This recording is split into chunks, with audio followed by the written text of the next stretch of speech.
My inheritance has cost me. The car and gadgets are nice. And I've almost gotten used to the smell in the cave. It's the criminals. Since my father died, they've focused their attention on me. Hey man, somebody killed this lady. And the people around me. My father's enemies have gotten more twisted with age, more violent and suicidal. Crashing this plane with no survivors. Because they know their inevitable end is near. They've seen Batman die. They've seen each other die. I can't believe they killed him. Yeah, man, things are getting really bad out here.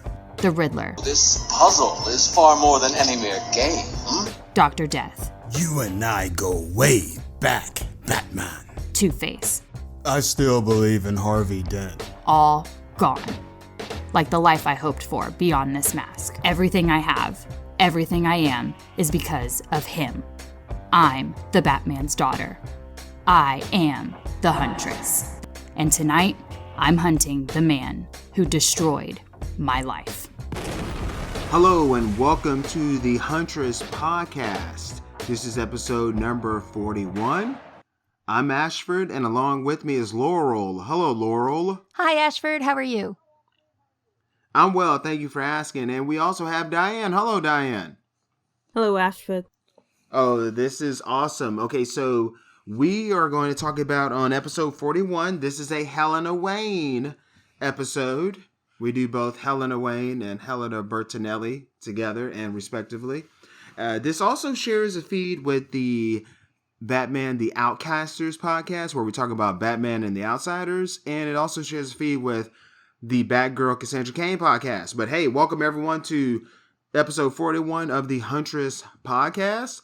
And on this one, we're talking about Helena Wayne appearing with the JSA in Adventure Comics 461. Diane, can you explain how this one is? How it's part of as a vignette and other features? How it came about? Yes. Okay, so in this particular case, this All-Star Comics was cancelled as a result of the DC implosion of 1978-1979. So in this year, DC Comics is cancelling comics and just basically, moving other stories, other titles onto other titles, basically. And so that's what happened with the JSA. Originally, they were being published in All-Star Comics, but they cancelled that title at issue 74 and they just moved the JSA stories to Adventure Comics, where it's basically like an anthology magazine. Well, not really an anthology magazine, but like a magazine that features multiple stories from multiple characters. So you get a Flash story, you get a Batman story, you get a Green Lantern story, you get, a JSA story, a Wonder Woman story, etc. So that's what they ended up doing with the JSA. They moved them over to Adventure Comics to try and keep them active, try and keep them running. Unfortunately, however, that's very short-lived for the JSA because they only appear in like 6 issues of Adventure Comics and then they're eventually taken off, probably because they were not getting a lot of feedback from DC. So this story that we're covering in Adventure Comics 461 is actually a continuation of All-Star Comics, and it's picking up exactly where All-Star 74 left off. So the move literally happened as a result of the DC implosion of 1978, and DC was cutting costs by just moving characters and stories to other titles and canceling titles. Okay, so I'm going to give some credits to this before we talk about the cover. This is the Adventure Comics number 461, publisher DC, of course, just for the folks keeping track back home. 75 Rockefeller Plaza, New York, New York. Cover date, January/February 1979. Hey, that's when I was born. On sale date, though, October 12th, 1978. This was bi-monthly. Cover price, smacking $1. It has a page count. This is including the other ones, the other parts of the anthology, if you will. 64 pages, 64 squares on that chessboard. Editor Paul Levitz. This one is called Only Legends Live Forever. Let me just hit here.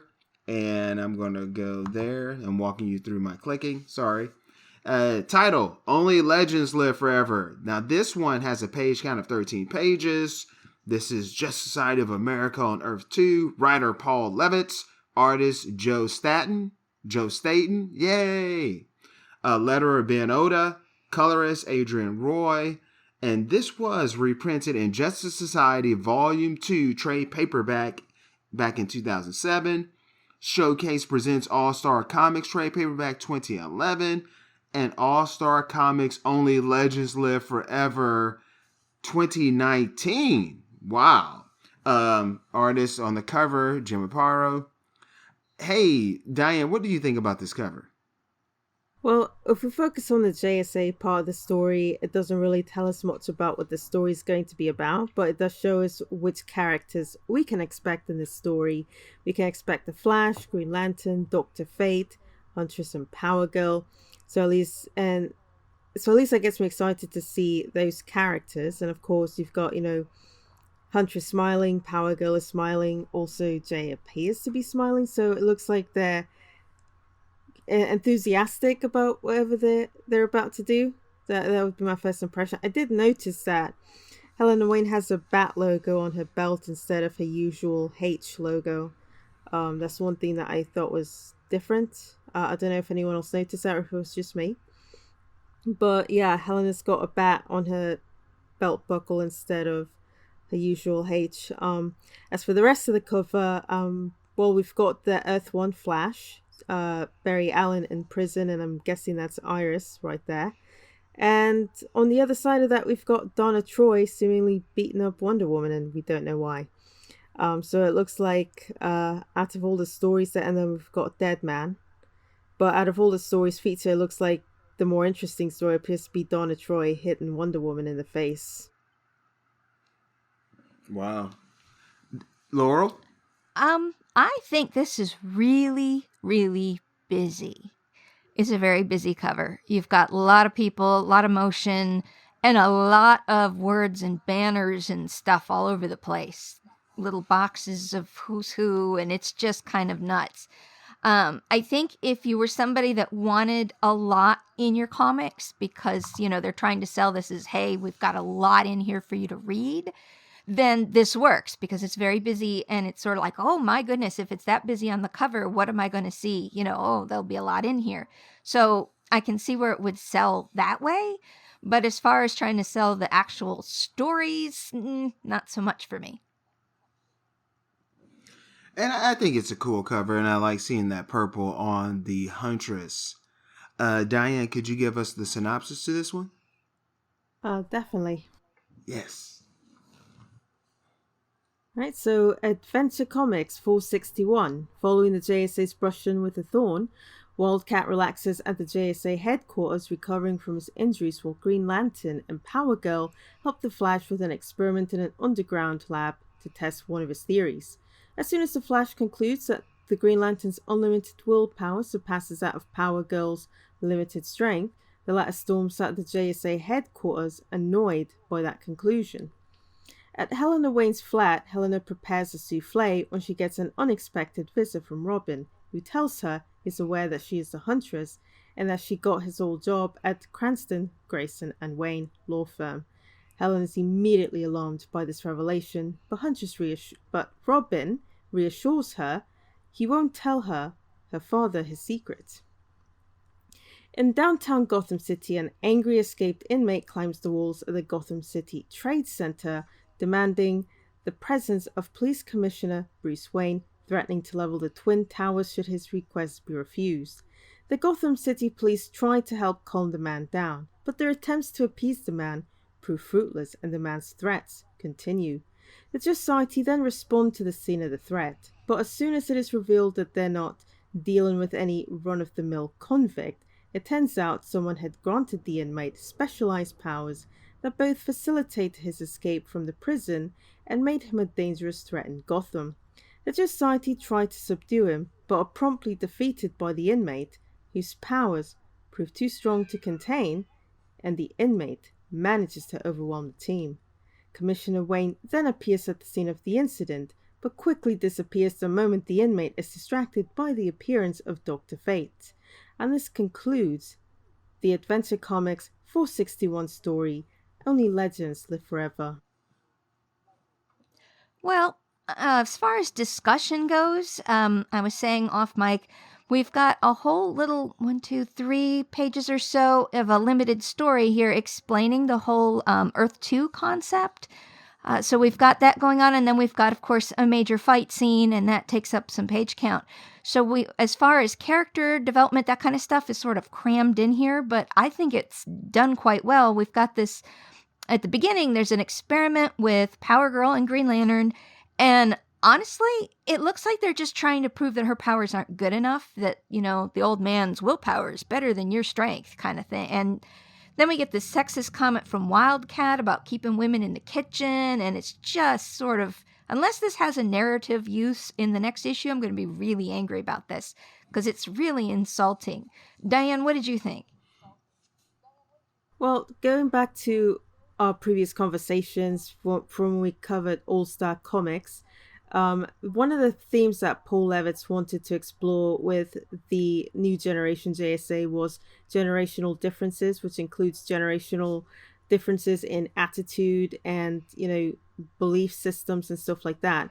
And so what Paul Levitz is trying to establish in these few pages that we see with Power Girl, Green Lantern and Flash and Wildcat is that, you know, Power Girl is part of the new generation, while Green Lantern, Flash, and Wildcat are part of a very old generation. We're talking 1930s, 1940s, 1950s. We're talking about that generation.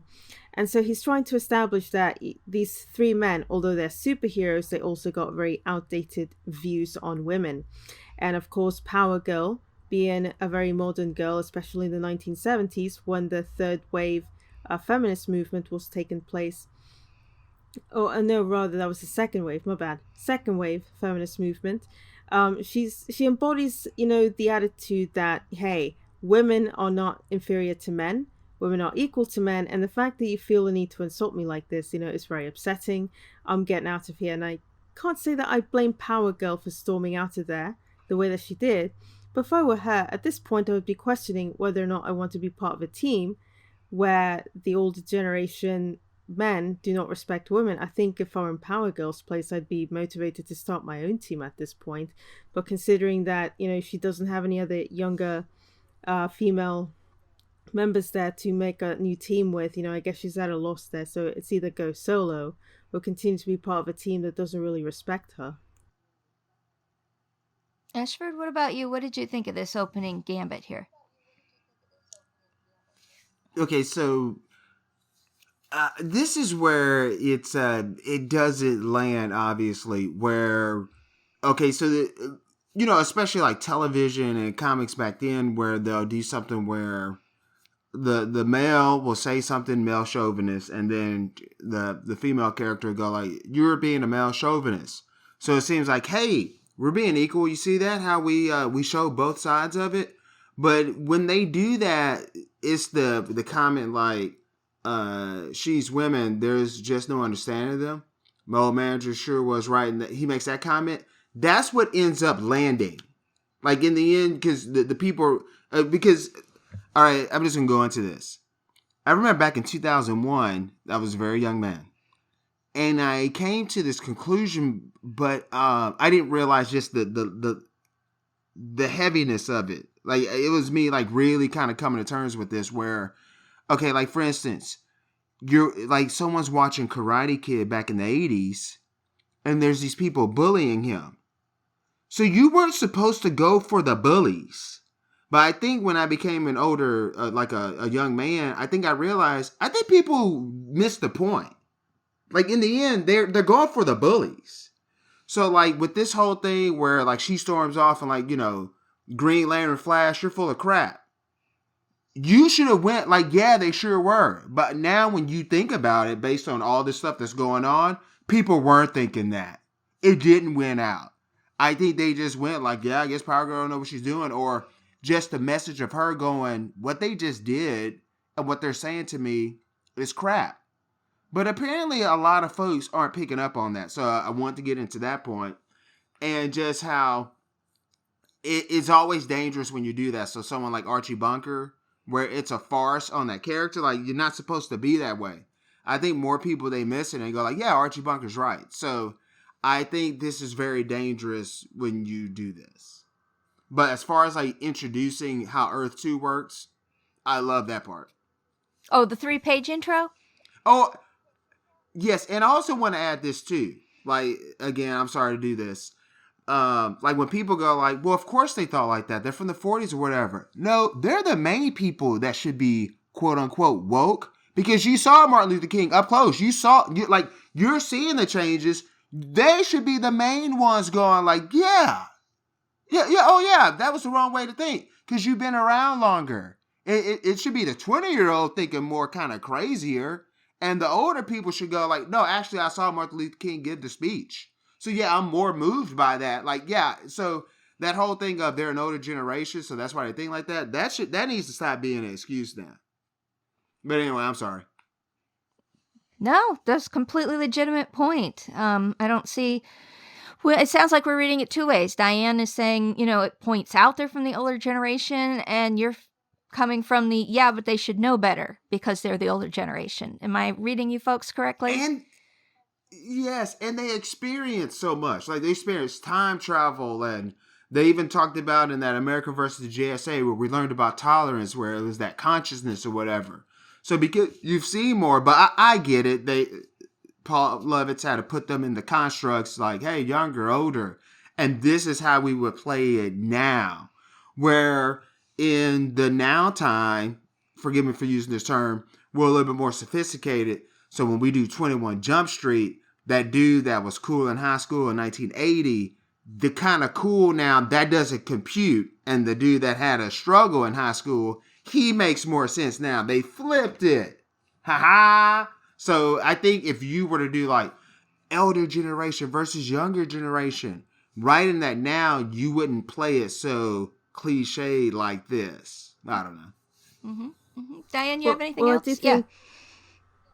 I do think that Ashford does raise a good point there about how, okay, this is supposed to be the Justice Society. These are not just, common men with outdated attitudes, that they are supposed to be better than that. And when you take into account that the Justice Society was active during World War II and even fought in the war itself, you would think that their attitudes towards women would be different. So yeah, I do agree with Ashford's point there. On the one hand, I do understand what Paul Levitz was trying to do. He was trying to establish generational differences, including, differences in attitudes between the older generation and the younger generation, how one generation thinks compared to the younger, newer generation. And I get what he was trying to do with that, but, he also executed that in a way that made the JSA look like sexist, chauvinistic men that makes you question, why would Power Girl want to be in this team in the first place? And the art is beautiful. Oh, yes. Well, you and I, Ashford, we're looking, the DC app has this in black and white. And sometimes that's even easier to see how good art is. This era, they didn't quite have the coloring techniques they do now, so it's not as covered up. But still, it's nice to see this great line work and shadowing done. Hey, is that? I'm on page 4. Is that the Phantom Stranger in that picture on the top panel? Oh yeah, over the mantle. It's supposed to be. It says Lance. Is that supposed to be Larry? Yeah, it says Larry Lance underneath the picture. Oh, awesome. So it'd be Black Canary's. What is it? Father there. Cop father. Yes. Yeah. So speaking of that, we're seeing this picture in Helena's apartment. Now, why she's cooking souffles in her Huntress outfit, I'm not sure. That seems a little weird. But at any rate, that's what she's doing. And Robin comes in his Robin outfit in her apartment. And they have this discussion about how her father hasn't recognized her yet. But of course, Robin has. And I'm curious what you think that might imply about Helena's relationship with her father, that she really believes that she's going to get past him with just this mask. I always thought that was sort of weird with James Gordon and Batgirl. But this is, Batman and his daughter. It seems like it would be an even stronger reason that she couldn't get away with this. I'm just curious what you think that says, Diane, about her relationship with Robin as well as her relationship with her father. Well, you got to keep in mind that last time that we saw Bruce Wayne, in both a JSA story and in a Helena Wayne Huntress story, he was mourning the loss of Selina Kyle, his wife, and also Helena's mother. So he's been in a weird place ever since. So when we visited Helena Wayne's origin story in DC Superstars number 17, Bruce Wayne was completely shattered by the loss of his wife because he partly blamed himself for her death. He meant to stop a robbery from happening, and he did not realize that Selina was caught in that particular theft. She was caught in that particular situation. She was blackmailed into committing a theft, and of course Selina did not communicate that to her husband, which probably would have saved her life if she had. But the fact is, Selina wanted to protect her family. She didn't want to involve her family in a very dangerous endeavor, because she had moved on from that. So she said, okay, if I do this thing for you, Silky, you leave my family alone and we don't see each other again. That was her plan. Batman found out through Commissioner Gordon that a theft was going to be committed. He intervened, doing what he normally did as Batman, and that resulted in a stray bullet, killing his wife. And so Bruce Wayne, from that point forward, was basically a shell of his former self. He stopped being Batman. He stopped, doing his job well as Gotham Police Commissioner, as we clearly saw in the JSA story where, he was very easily possessed or very easily controlled by the psycho pirate who, got into his mind, exploited his grief, and got him to act on that grief by, acting out against the JSA. So Bruce Wayne has not been all right all this time. So I don't think that Bruce at this point is really paying attention to anything that's going on in Gotham. He seems to be too relaxed for the threats that are happening in Gotham. And that's something we'll get to later on in this discussion. But yeah, I don't think he's really paying attention to Helena at this point. To him, the loss of Selina Kyle was the thing that really, really affected him. And so he's not really thinking of his daughter right now. He's probably not even paying attention to his daughter. So as far as he's concerned, she moved out, she's living her life. He's not thinking about, what she could be doing. And I think that's the reason that Bruce had not figured out yet that the Huntress is really his daughter, because he either doesn't care anymore, or he's dwelling on his grief, that he's just not paying attention to anything that's happening around him. So this could be read one of two ways. Either he's so, drowned in his grief that he's not noticing anything around him, or he just stopped caring. And so we get to Robin, who had not interacted with Helena prior to this point. This is the first time that we see these two on the same page together, because Robin did appear in previous JSA stories, and he very briefly appeared in Helena Wayne's origin story, but we never actually saw him interact with Helena. So this is the first time that these two characters interact, and so this is when Robin lets her know, hey, I know that you're the Huntress, I know that you've been, doing my job over at the law firm, and at first she apologizes for, taking his seat or taking his old job, because I guess she probably felt that she was usurping his place. I'm not sure. But then, on the subject of her father, she's like, my father cannot know that I've been doing this. He's like, don't worry, I won't tell him. It's already bad enough that he's grieving the loss of your mum.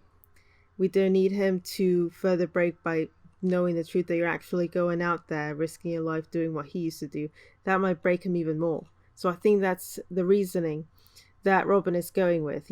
On the one hand, he's being considerate of Helena, and he's going to help protect her identity, but at the same time, it's also an effort not to break Bruce further than he already is. He's already spiritually and mentally broken at this point, so he's trying to lessen the damage, so to speak, or he's trying to make it less painful. Well, I'm curious, Ashford, what do you think about this relationship? Helena does say that she and Robin are both children of Bruce Wayne, of Batman, and I'm curious, what do you think about that interaction? I think there's some. This is where you gotta do that kind of comic book squeeze in there, some stories that may have never been told. So when I see those two together, I try to think about what it was like for them growing up. I know there's an age difference, but this is just something that's very unique to Earth too. You know, you have to compute in your mind that Batman took Dick in as a ward, but he also has a biological daughter. And I got to think about Huntress growing up, you know, well-to-do, an athlete herself, and then making that decision to become the Huntress, but also like seeing her parents where they are or had that past life. So I just think it's an interesting concept that, I mean, obviously cannot be done today. And I mean, it can be, but it hasn't been done since. But just the fact that Earth 2, they took that risk of, one, forward progression. It's an older Bruce Wayne. He got married.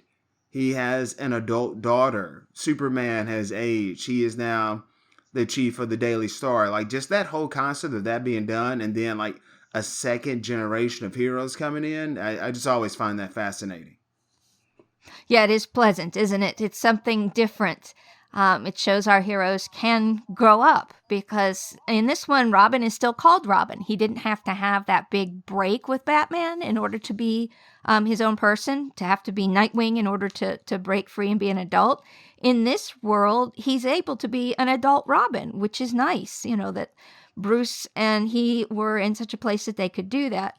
I am sort of a little worried about Helena trying to keep this from her father. I understand the reasoning, that it's going to hurt him. And on the other hand, I'm concerned she doesn't want him to find out because he's going to shut her down. You know, perhaps that's a little bit of the daughter not wanting to get in trouble with her father kind of thing, that dynamic, because they're not equals, you know, they're father and daughter. And I feel like she thinks she's going to get in trouble with him if he finds out she's Huntress. He's going to say, no, you can't do that anymore. I, as your father, am telling you, you can't do this, even though she's technically a young adult. I mean, I could just see that coming, especially Diane, after you were saying if he's grieving his wife, he's not going to want to lose his daughter. So I always felt like perhaps some of this effort to keep it from him was because she doesn't want to have to give up being Huntress or break with her father. Because that's not something Robin had to do. He was able to grow up and move into a better role, but it was a different time in Bruce's life. So I don't know. I sort of find that father-daughter thing more complex, I guess. Yeah, and that's a very good point, actually, about Helena. And this is something that she actually brought up in All-Star Comics, like literally her first story with the JSA. You know, she told Wildcat that, you know, I can't let my father know that, you know, I'm Huntress because, you know, he's still mourning the loss of my mother, and he'll tell me, I don't want you to follow in my footsteps. So yeah, that's a very valid point about Helena Wayne. You know, she's very much concerned that if her father learns the truth about what she's doing, he's going to stop her from doing it. And the thing is that he's got the resources and the power to keep her from doing that. He's police commissioner. He will absolutely know if the Huntress, you know, brought someone to the Gotham police or not. You know, he will absolutely know if the Huntress worked on a case. So she would literally have to move to another state if she wanted to be active as a Huntress. So yeah, it's a very good point about Helena. And yes, that's very true in Helena's case. She wants, part of the reason that she doesn't want her father to learn the truth is that he doesn't want him to stop her from doing what she loves doing, which is being a Huntress. And as we've learned from our first story that we covered with Helena Wayne where she went solo, she very much enjoys doing that. She feels that she makes a stronger impact as the Huntress than she does as a lawyer. So yeah, she doesn't want her father to get in the way of that. Definitely. Yeah, especially because, well, they do talk a little bit, just a brief line about how she's now the lawyer at that the firm where Dick Grayson was there. I'm curious, though, I don't know much about law firms. If they keep his name, does that mean he's still part of the law firm? Does anybody know? Well, within the context of the story, the narrative, yeah, he's still a partner at Cranston, Grayson and Wayne. The reason is that he's not currently serving there is because he's now working as a diplomat in another country. Okay. So he's still so he's still a founder. He's still, a member of the firm, but he's now serving in a different capacity overseas. Does that make him sort of quasi her boss? I think they all share equal position in this case, because so Arthur Cranston is the senior partner and Robin was the original junior partner. So, and Helena Wayne now has his position. So actually they're both junior partners. So actually Arthur Cranston is their boss, but they're not, they're basically each other's partners, but with Arthur being the manager. I'm just curious how that would impact things. But if he's not actively part of the firm because he's off doing other work, that makes much more sense because they don't really talk about it a whole lot here. Let's move forward. We've got the big action scene with this escaped convict, Phil Jensen. And he's got this mysterious power. He's able to manifest these power blasts and objects like these chains that can actually hold Power Girl. And he throws like a snake or something at somebody. It's kind of crazy what he's doing. And then the most shocking thing as a modern reader is he threatens to knock down one of the Twin Towers, and it actually does lean over. And I tell you, it gave me a bit of a chill because there is a definite before and after as far as the Twin Towers are concerned. That was really interesting on that part. So let's break it down into two pieces. Let's say, what do you think about him being able to take down the JSA so easily? And then we'll get to the second part about his demands about Bruce Wayne. So, Ashford, what do you think about the JSA here? I thought they were a little bit outclassed. What do you think? I just chalked it up to them adding drama to what's going on here. But Laurel, again, I'm just too distracted by Joe Staton's art. Like Bruce Wayne, how he shows up on the scene, he's so stylish here with the coat. I mean, I'm like, this is just freaking Joe cool. I'm going to have to look at this one in color. I went to one of my local comic book stores to find this issue. I didn't find it. But, I mean, he is so stylish. This is like a 1970s Dick Tracy here. Another thing, too, is, we talk about Earth 2 being a forward progression. I'm not really surprised, but I'm kind of surprised that they went with the whole thing of Bruce Wayne is paranoid Commissioner Wayne, really taking on the JSA. That's another reason why Helena doesn't want to say, hey, I'm Huntress, because he's already trying to hunt down the JSA. And then, there was never any redemption of, you know what? No, I was wrong. I shouldn't have been paranoid about them. And then died. He died still being paranoid about the JSA. That's kind of, I don't know. I'm like, wow, that's kind of bold with going with that narrative.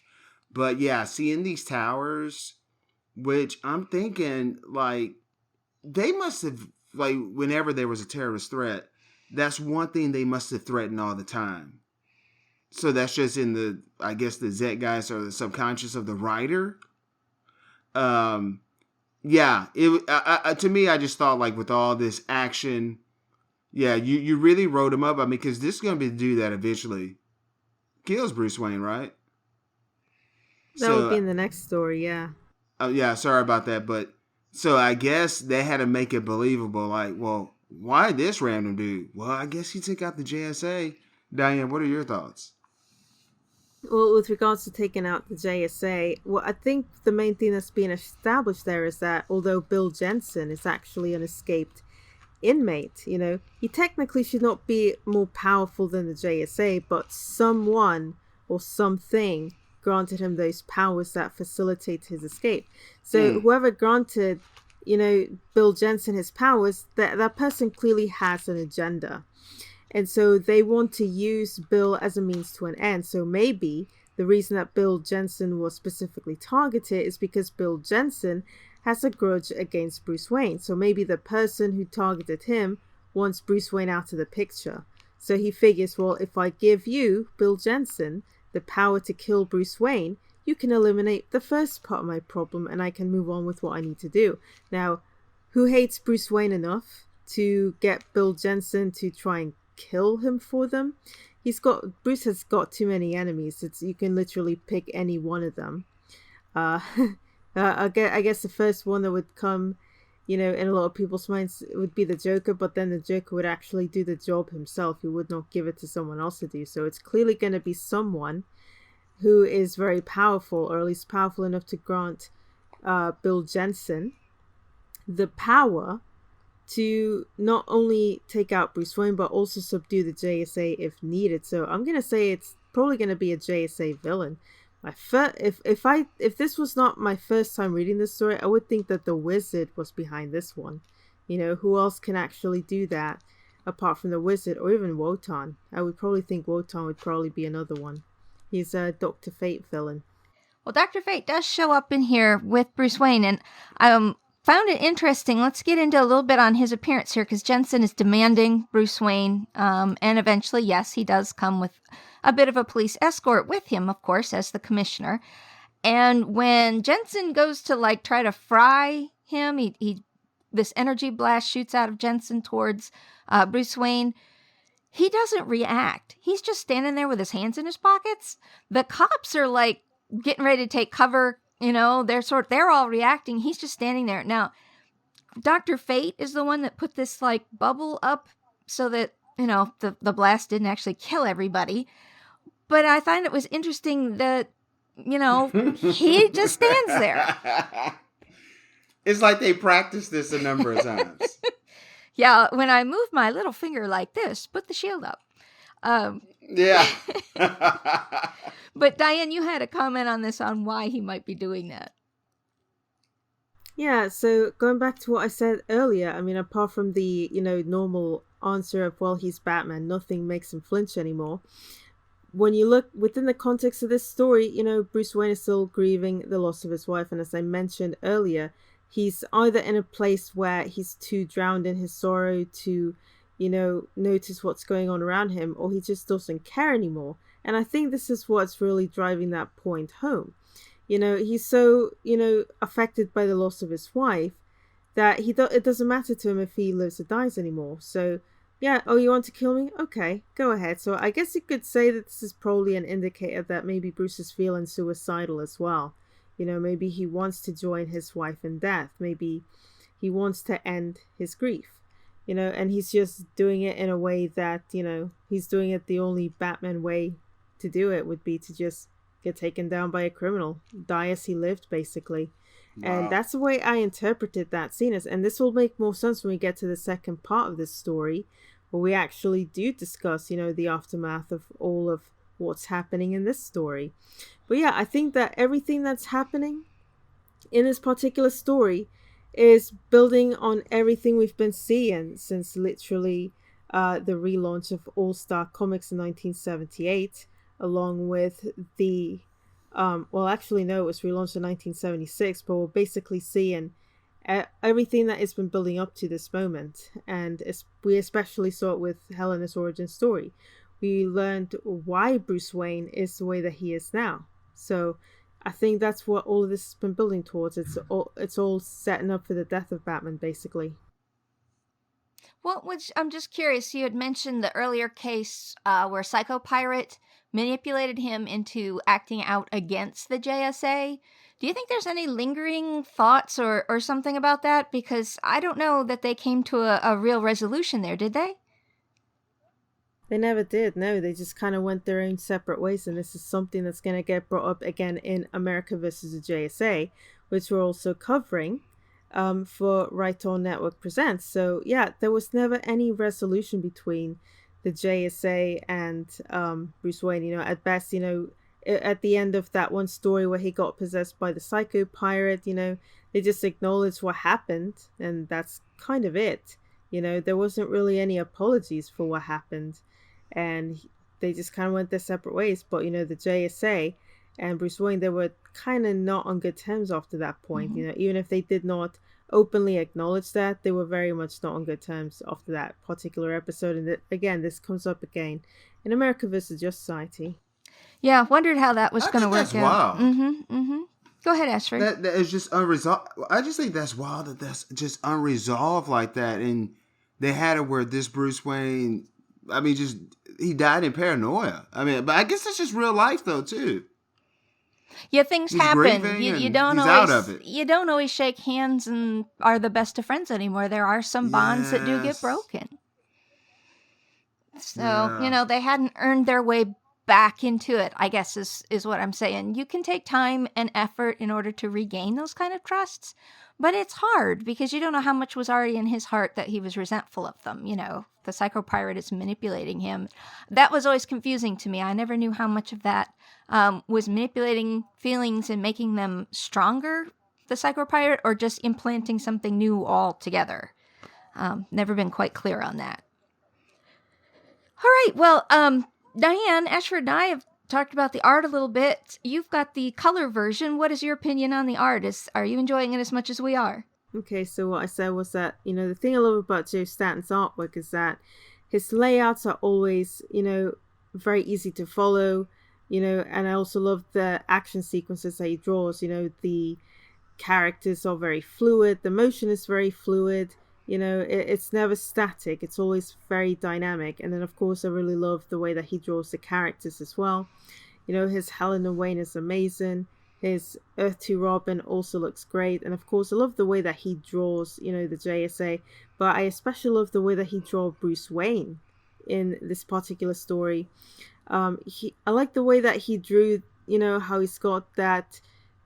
No, I wouldn't say he's got a brooding face, but he's definitely got that look of, I'm not dealing with your nonsense. I really love how he captured that, So he depicts his Bruce Wayne as very much being in charge here. So even though he's in a dark place in his life right now, he's still in control of the situation, and Joe Staton really captures that very succinctly. Now, of course, I read this story off of the All-Star Comics Only Legends Live Forever hardcover. I actually read it off of there. So the colors are actually remastered compared to how they were originally printed in the actual comic itself.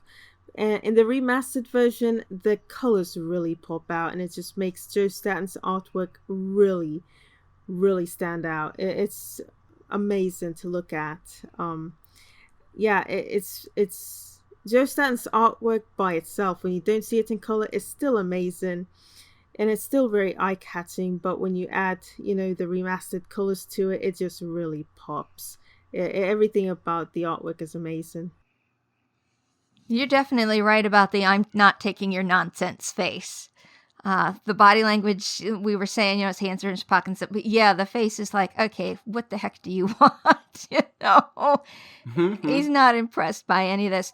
And the creativity of what this guy does, what he throws at them, the JSA, that is, like I was saying, these chains and the snake and some sort of a mallet and monsters. Really got a kick out of that. It was very creative, and I enjoyed that. Ashford, any last comments on the art? Oh, one, I'm flipping it through. I'm reading it right now on my big screen television. It's beautiful. It's we can't say enough, and I'm still looking at this suit jacket that Bruce Wayne has, but the one part where Jay Garrick is trying to punch this dude and he goes through him, just the art, and I love the huge eyebrows on Jay. This is comic books right here. Yeah, he's got him. This in is just the straight guy comic here's books. got him too. I did like, and the shading on Helena's mask really is gorgeous. Go to page 7, everyone, and just that close-up shot of the villain.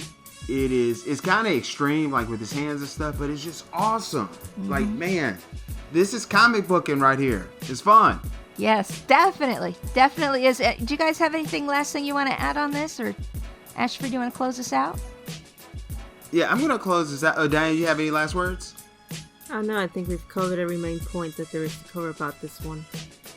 I'm going to close out, but it's very interesting how we're covering this, where we're going back and we're reading the Helena Wayne issues, but for Right On Network Presents, we're talking about America versus the JSA, so we're seeing kind of that ending and that beginning, and we're going back and forth, and we're seeing it close and being referential to each other, and maybe preluding stuff and referring back to things, and it's like time travel is an interesting way of reading this. So I'm having a lot of fun, and it's also, some of it's kind of sad because we see where this is going, especially with Bruce Wayne, and we'll see where Helena goes from there. This is going to be fun stuff. What do you think about this? You can write to us at thehuntress.podcast.com. All right. This podcast feed that you're listening to also shares a feed with the Batgirl Cassandra Cain podcast and the Outcasters, a Batman and the Outsiders podcast. So don't be alarmed if you see those pop up in your feed. Matter of fact, listen to them and enjoy them, if you will. You can also support the show by going to Apple Podcasts, subscribing to the show, giving us a 5-star rating to trigger those algorithms. We're on Spotify as well. Just write in the Batgirl / the Huntress Podcast. You'll find us. And write to us at thehuntress.podcast.com. Wow, this is beautiful stuff. You can also go on that website, become a patron of the show. Rob Kelly just became a patron over at the Fire and Water Podcast Network. Shout out to him and his MASH podcast, and of course Fire and Water Podcast. When I hit this little knob, the next featurette in this Adventure Comics is Aquaman, written by Paul Kupperberg, who started volume 2 of Doom Patrol. Pretty cool. Pencils by Don Newton. Check that out, guys. Editor Paul Levitz. So until next time, it has been Diane, Laurel, and myself, Ashford. Bye-bye.